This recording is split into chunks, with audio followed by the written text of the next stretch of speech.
तुम्ही एखाद्या लग्नामध्ये किंवा एखाद्या कार्यक्रमात जेव्हा जेवायला गेला असाल तर ते जेवल्यानंतर तुम्हाला कधी मळमळ झाली आहे का?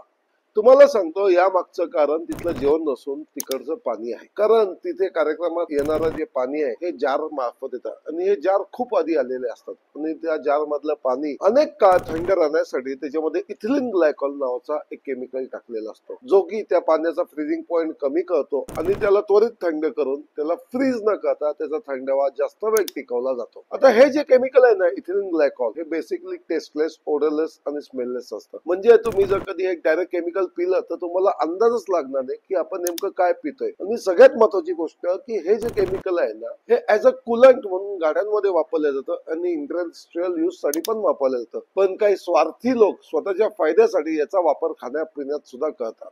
आपल्या पाहुण्यांना या गोष्टीची एवढी भनक नसते, त्यामुळे तुमच्या घरी जर कधी कार्यक्रम असेल तर तुम्ही स्वतःहून अशा गोष्टींची काळजी घ्या आणि असे इथिलीन ग्लायकॉलचे जार घ्यायचे टाळा.